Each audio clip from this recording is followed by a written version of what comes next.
All right, a quick video here on lichess.org. This is that free site. They've got tournaments going on. There's always puzzles that you can practice your tactics on, and they have this really cool tool called the Opening Explorer. Openings are these named sequences. That's all you have to know. There's nothing special about knowing one opening or knowing another opening or knowing that this particular opening was played by this particular player.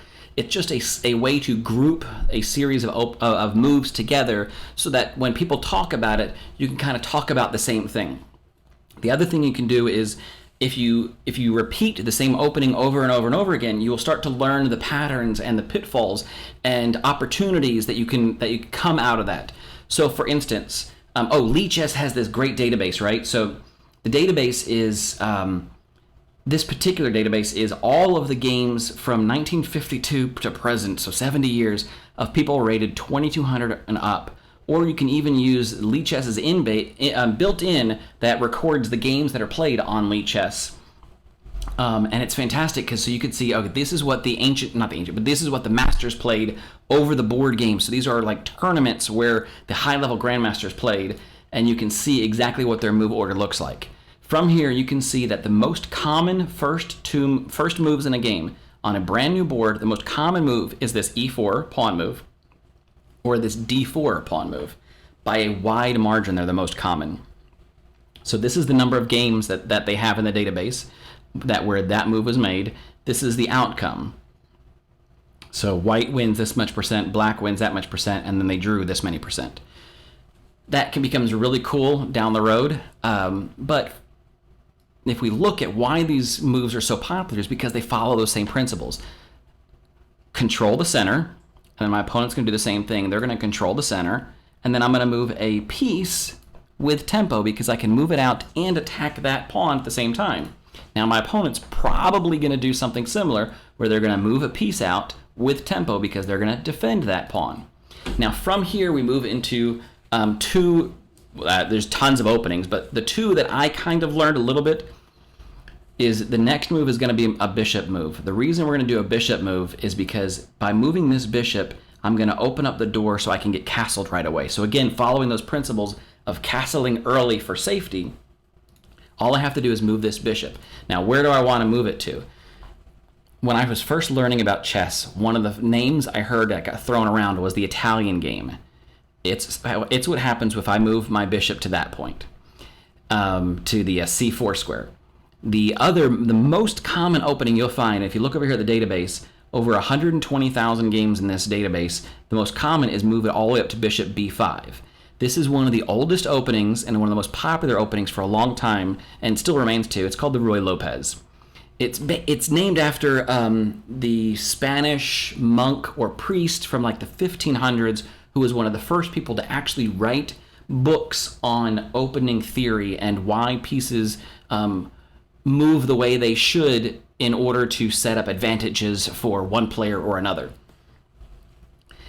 The idea is this is a very flexible position, so both white and black have tons of opportunities to do different things from here. So just by starting the game in this way doesn't mean it's going to end the same way. It just means that was our first three moves, right? So black has, they're the next to move, and they can respond in a ton of different ways.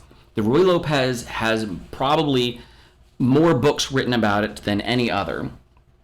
And if it's a great one to learn because as you're playing the game, if you follow these principles, you're probably going to see this come up because your opponents are going to be playing it against you. So black can respond in a couple of ways, one of which is this way. Just immediately attack this piece. White can respond in a couple of ways. They can either move and attack and do a trade here, or they can move to safety. At which point in time, black has a few options, one of which is to attack the piece again. From here, white has to kind of get it out of the way if they don't want to lose material. But now you're thinking, well, why is this a very popular opening if the first thing it does is it breaks the principles by moving this same piece multiple times in succession? Yes, but it also forced black to move pawns and do some extra pawn moves they may or may not have wanted, and it has broken up pawn's queenside pawn structure. So you notice if they are going to castle, most likely they're going to castle over here on the king side, and look at this bishop, which slices a perfect diagonal all the way down to exactly where that king is going to end up. So yes, this is one way to play the Ruy Lopez opening, and you notice it has a very specific name. This specific pattern of moves is called the Ruy Lopez Morphy Defense Caro variation. You don't have to know all that, but you see these patterns and you see the patterns repeat, and you go, oh, this is cool. I've seen this before, and the last time I saw this, I tried something like this, and it went well for me, or it didn't go well for me, and I didn't know what to do, or I did know what to do. So if you see it again, now you know how to respond to it. Another thing is way back here, black can respond completely opposite. They could say, you know what? Yes, you're attacking my knight, but my knight is sufficiently defended, so if you want to trade, that's fine. I'm going to make a principled move by go ahead and moving a piece out with tempo on that undefended pawn. And so again, you can see how, even though this has the same name, the Ruy Lopez opening, this is now part of the Berlin defense, the Berlin response. So they have these funny names that go with them, but all it really is this pattern of moves, and most of these pattern moves follow the principles that we're talking about. The Italian game is the one, like I said, I started it because it was called the Italian game. I thought this was a funny name. I thought it was an interesting name. And I was like, I want to see what the Italian game's all about. So again, it moves a piece out, frees up this kingside castling, so I can castle super early. And now my opponent can do any number of things. Most common for them would be to do a mirroring, where they get their bishop out, and at which point in time, this becomes what's known as the Gioco Piano. The Gioco Piano is called the quiet game, and that comes from this particular structure ends up becoming very defensive for white. White starts setting up a structure in which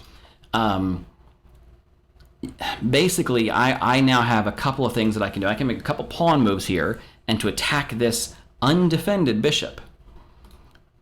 One of which would be to attack and control the center.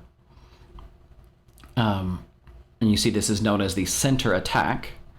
The other way is, this is what's most common, you'll see, it's called the Gioco Pianissimo. It's an even quieter game.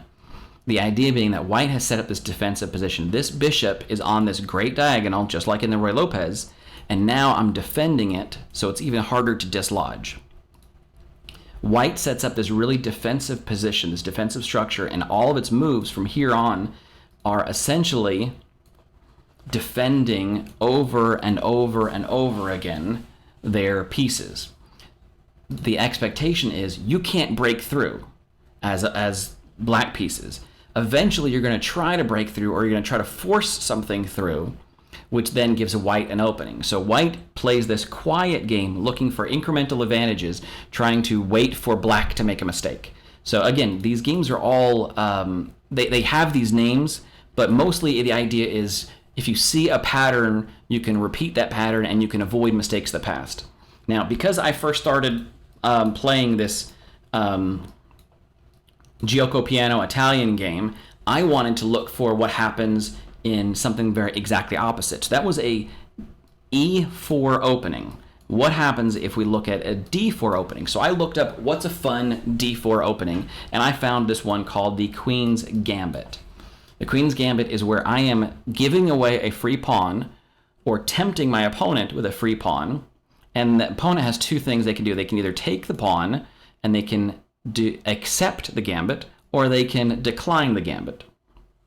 In either case, I'm going to proceed in basically the exact same fashion. So if they take that pawn, now they're up a pawn, right? They're winning the game. Not exactly, because I make a principal move of moving that piece out of the way, or into the game, and I'm also blocking that pawn from no longer moving. So that pawn is stuck.